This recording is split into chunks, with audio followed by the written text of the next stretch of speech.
Once upon a time, in a lively town, there lived a girl named Beatrice. She was known for her intelligence and dedication to her studies. Beatrice excelled academically and was always at the top of her class. Her parents were poor, but they worked hard to provide for her education. They had high hopes that one day Beatrice would become a doctor or a lawyer, bringing pride to their family and lifting them out of poverty. Despite her success in school, Beatrice often felt lonely. She was so focused on her studies that she didn't have time for friends or fun. That all changed when a new boy named Daniel joined her class. He was charming, confident, and everyone loved him. Beatrice found herself drawn to him in a way she had never felt before. As weeks went by, Beatrice and Daniel became closer. They studied together, shared their dreams, and laughed over lunch. Beatrice felt a warmth in her heart that made her forget about her worries. One day during a school event, they shared their first kiss. It felt magical, and Beatrice thought she had finally found happiness. But their romance quickly turned serious. One night, during a moment of weakness, they crossed a line. Beatrice felt excitement but also fear as she realized the gravity of what had happened. When she discovered she was pregnant, her world turned upside down. She was terrified and confused. What would her parents say? What would Daniel do? When Beatrice told her parents about the pregnancy, their faces turned pale. They were heartbroken. They had worked so hard to give her a good life, and now it felt like everything was falling apart. "How could you do this to us?" her mother cried. Beatrice felt the weight of her parents' disappointment crushing her. Feeling lost, Beatrice turned to Daniel for support. But when she told him the news, his reaction was not what she had hoped for. Daniel's face went pale, and he took a step back. "We can't have this baby," he said, his voice shaky. "My parents would never accept it. They want me to go to a good university and have a successful career. You can't ruin that for me." Beatrice was devastated. She had thought Daniel would be there for her, but instead he rejected her. He spoke of his wealthy parents' plans for his future and how he couldn't let her spoil everything. It hurt her deeply to hear him say those words, and in that moment she realized he didn't truly love her. Feeling abandoned, Beatrice decided to tell Daniel's parents about the pregnancy. She hoped they would understand and support her, but when she approached them, they were furious. "How dare you think you can trap our son with a child?" his mother yelled. "You're from a poor family, and we won't let you ruin his future."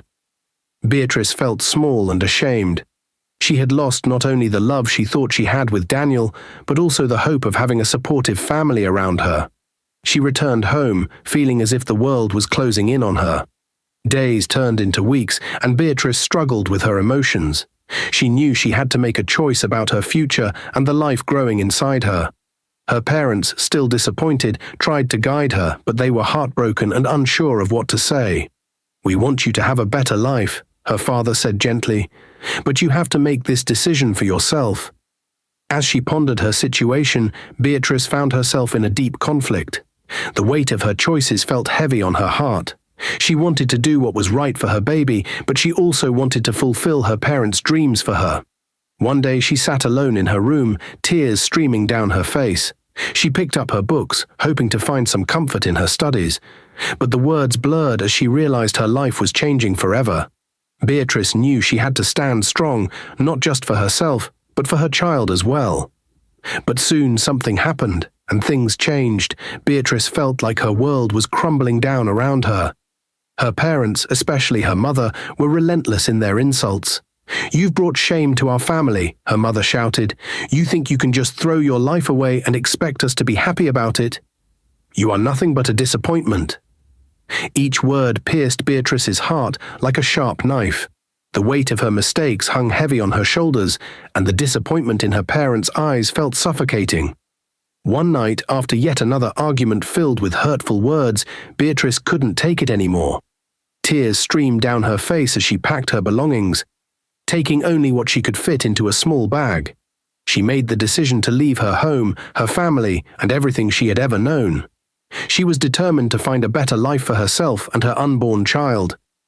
Beatrice's journey in the city was filled with uncertainty and fear. After leaving her home in desperation, she spent 2 long, cold days sleeping on the street. She had no money, no food, and no one to turn to. Her growing belly made it harder to find help as people gave her strange looks, some even scolding her for being in such a situation. On the third day, Beatrice sat by the roadside, her heart heavy with exhaustion. A man named Philip noticed her. He approached her, concerned by her frail appearance and obvious distress. "Are you all right?" he asked gently, crouching down to her level. Beatrice looked up at him with tear-filled eyes. She had been too proud to beg for help, but now she was desperate. She told him her story, how she had left her home because of the constant insults and how she had been wandering the streets with no place to go. Philip listened carefully, and as she spoke, his heart softened. He could see the pain in her eyes and the struggle she was facing. "You shouldn't be out here like this," Philip said after a long pause. "Come with me.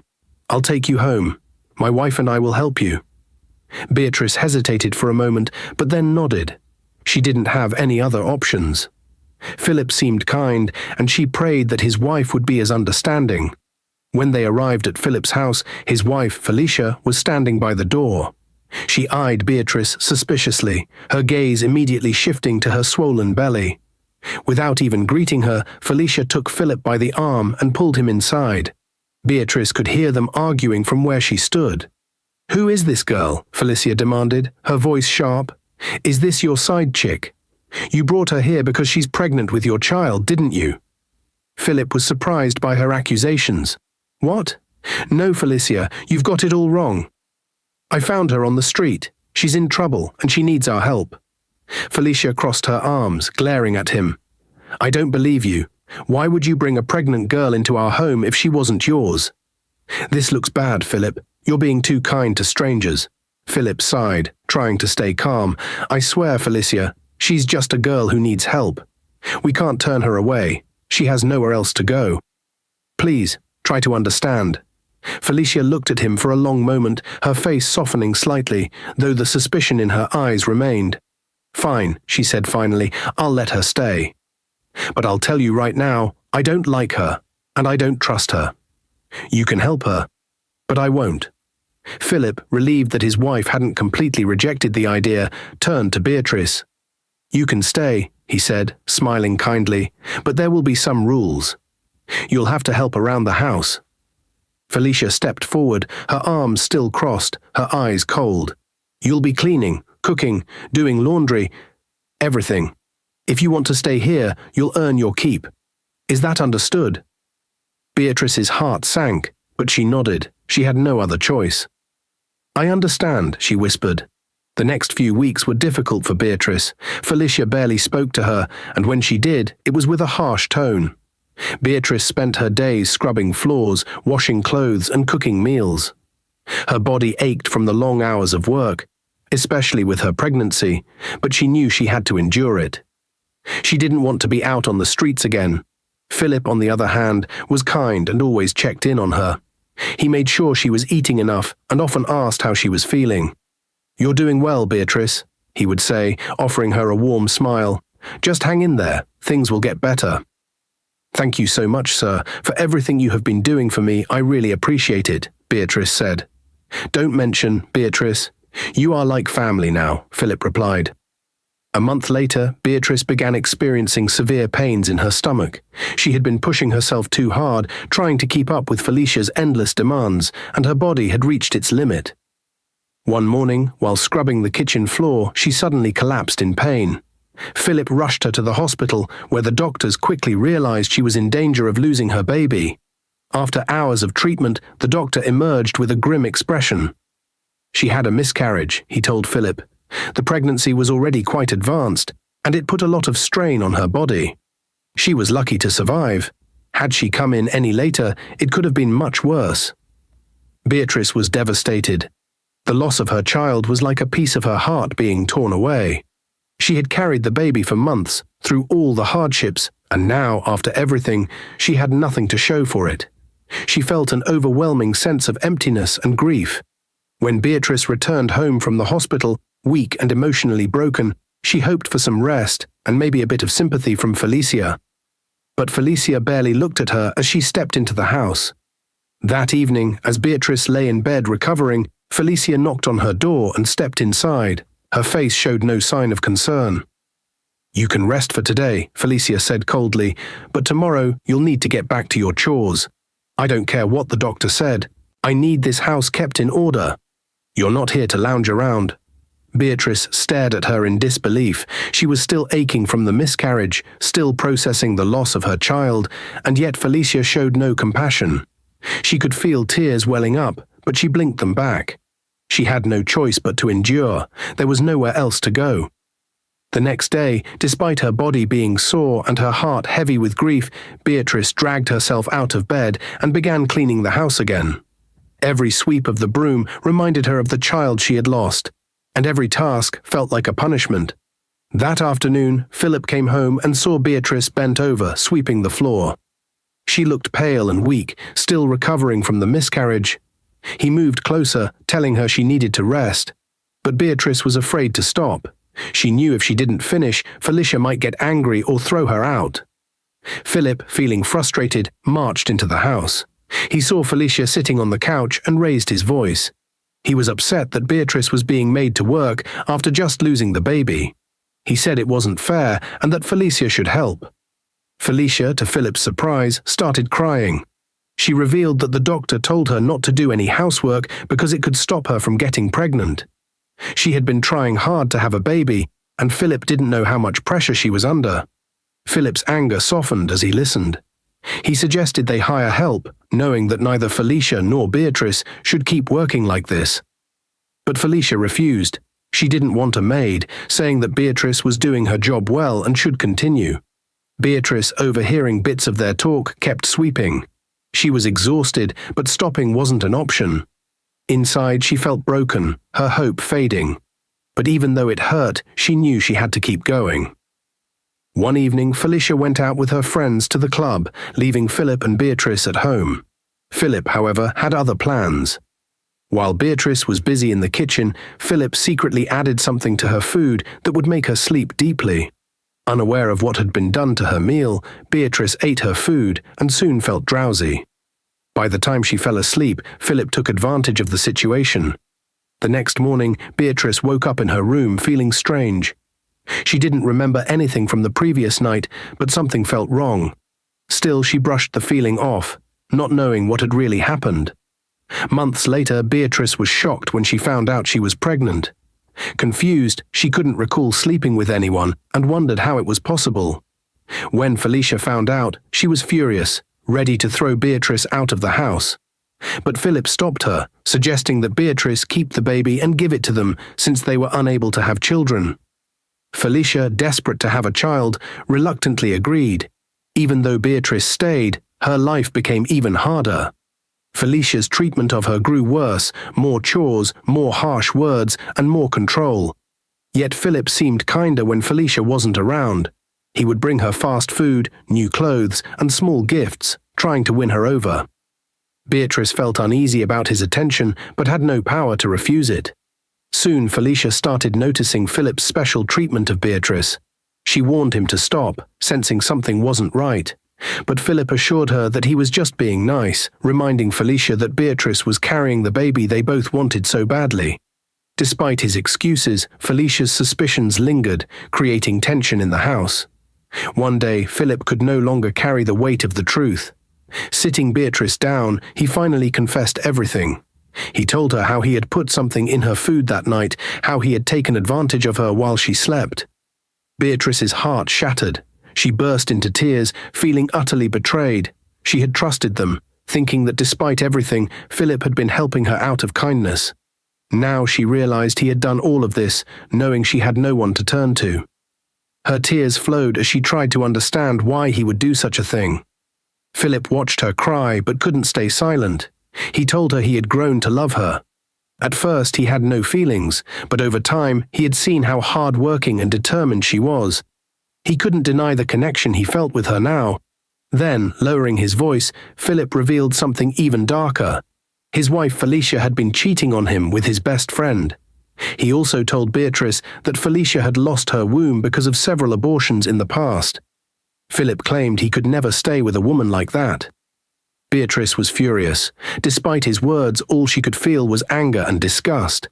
She felt trapped, used and disrespected. She threatened to get rid of the pregnancy. She didn't want to bring a child into this terrible situation.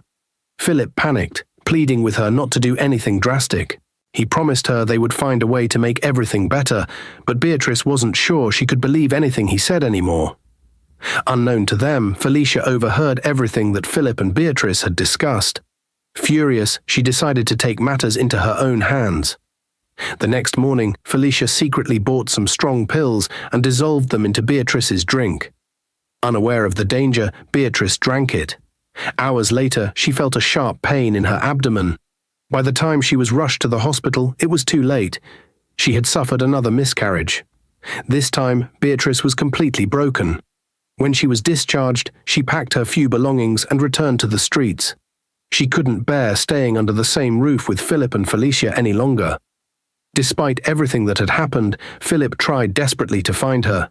He searched the streets day and night, panic rising as he realized she was gone. He blamed Felicia for everything, and in a fit of anger, he finally confronted her. That was when Philip revealed that he had known all along about her secret affair with his best friend. Felicia's face went pale. She tried to deny it, but the truth was already out. Philip was done. He chased Felicia out of the house, telling her to never come back. Now, left alone, he regretted all the choices he had made, especially with Beatrice. But there was nothing he could do to fix it. Meanwhile, Beatrice wandered the streets again, her heart heavy with pain and loss. One afternoon, as she walked absent-mindedly down the road, a car sped towards her. She was so lost in her thoughts that she didn't even notice. The car screeched to a halt, barely missing her by inches. The driver quickly stepped out, and to Beatrice's surprise, it was Daniel, her first boyfriend. She turned away, wanting nothing to do with him, but Daniel rushed after her. He begged her to stop and listen, apologizing over and over for abandoning her and their unborn baby years ago. He admitted that back then he had been foolish and immature, but now he had grown up. He confessed that he had been looking for her ever since, and that he had changed. When Daniel asked about their child, Beatrice felt her heart sink. She softly told him about the baby's miscarriage, and Daniel's face crumbled with sorrow. He blamed himself, saying that if he hadn't left her back then, their child might have lived. Not wanting to leave her again, Daniel insisted on taking Beatrice to his home. To her surprise, he had built a beautiful life for himself. Slowly, as days turned into weeks, they grew close again. Daniel showered her with kindness, love, and the care she had long forgotten. Before long, they rekindled their relationship, finding comfort in each other. Beatrice's parents, upon hearing what had happened, also sought her out. They apologized for the way they had treated her in the past, admitting that they had been wrong to push her away. Their apology touched Beatrice's heart, and she forgave them, letting go of the bitterness she had once carried. A year passed, and Beatrice found herself in a much better place. One evening, as she sat with Daniel, she opened up about everything that had happened with Philip and Felicia. Daniel was shocked by the story, and he promised Beatrice that they would see justice done. They went to the police, and Philip and Felicia were soon arrested for what they had done. A month later, Daniel and Beatrice stood hand in hand at the altar, surrounded by friends and family. After all the pain and suffering, Beatrice finally found peace. She had endured more than anyone should, but now she was ready to start a new chapter, one filled with love, hope, and happiness. Dear viewers, what lessons did you take away from this dramatic tale?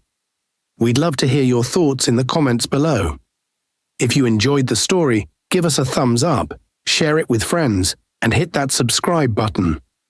Don't forget to turn on notifications so you never miss out on our latest updates. Thanks for watching and stay blessed.